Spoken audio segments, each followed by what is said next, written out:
বন্ধুরা, আজকে আমি রান্না করব মুরগির মাংস। দুটো লেগ পিস আছে, লেগ পিস দুটোকে আমি চিড়ে চিড়ে দিয়েছি। এর ভিতর আছে ধনে জিরে বাটা, লঙ্কা বাটা, টমেটো বাটা, রসুন বাটা, আদা বাটা। এবার আমি এগুলোকে লবণ হলুদ দিয়ে মাখিয়ে নেব।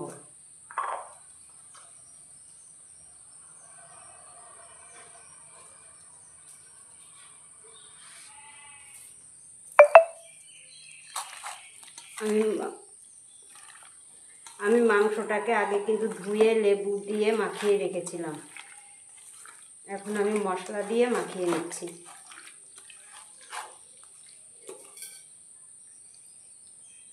দিয়ে দিচ্ছি একটু তেল,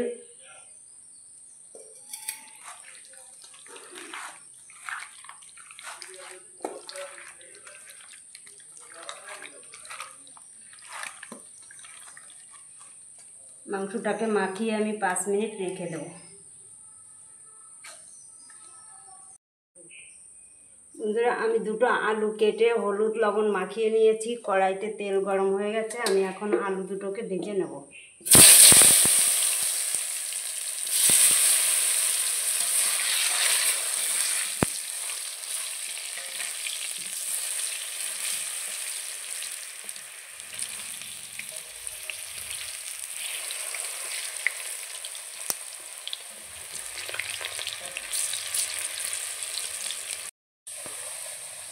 আলু ভাজা হয়ে গেছে, দেখুন আলুগুলো আমি লাল লাল করে ভেজে নিয়েছি, তুলে নিচ্ছি।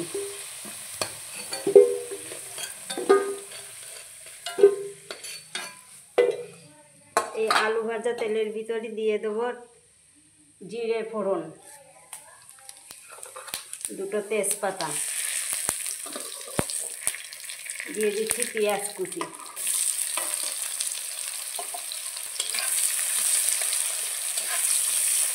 পেঁয়াজগুলোকে আমি একটু হালকা লাল করে ভেজে নেব।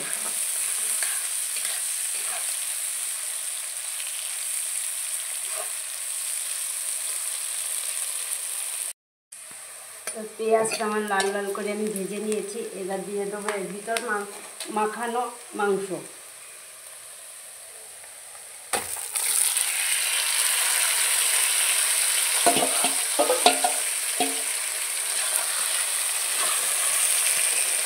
মাংসটাকে আমি ভালো করে কষিয়ে নেব। এর ভিতরে এখনও লবণ হলুদ কিছুই দেবো না, মাখানোর সময় আমি সব দিয়ে দিয়েছি।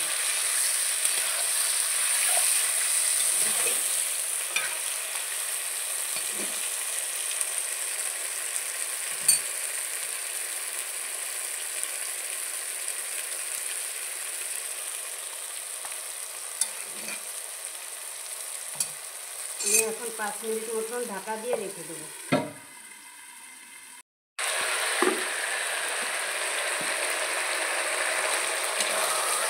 আমি মাংসটাকে 5 মিনিট ঢাকা দিয়ে কষিয়ে নিয়েছি।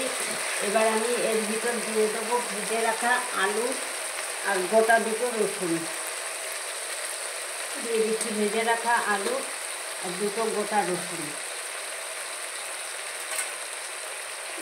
মাংসের ভিতর গোটা রসুন দিলে কিন্তু ভালো একটা সেন্ট বেরোয় আর খেতেও ভালো লাগে।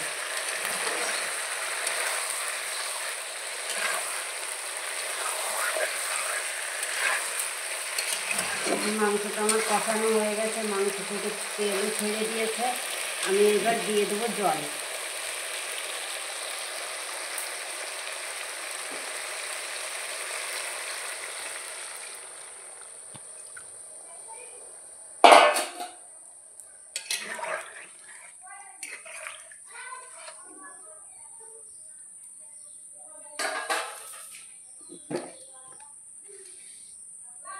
এবার দিয়ে দেবো স্বাদ মতন লবণ, পরিমাণ মতন হলুদ।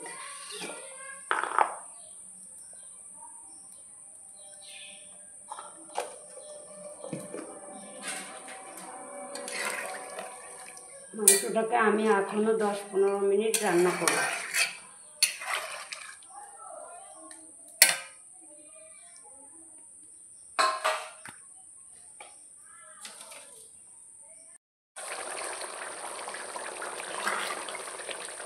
বন্ধুরা, মাংসটাকে আমি 15 মিনিট মতন রান্না করলাম।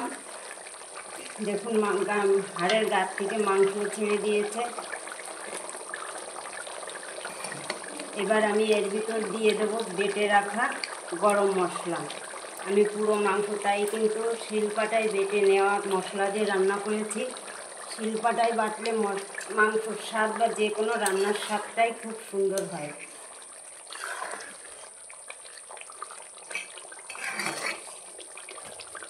আমি মাংসটাকে কিন্তু বেশি কষানো করে রান্না করছি না, মিডিয়াম রান্না করছি, মিডিয়াম ঝোল।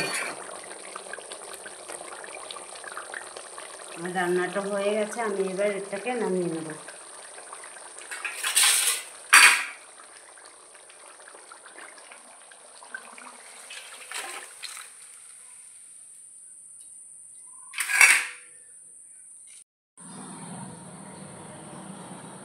বন্ধুরা, আমার এই রান্নাটা ভালো লাগলে অবশ্যই একটা লাইক করবেন।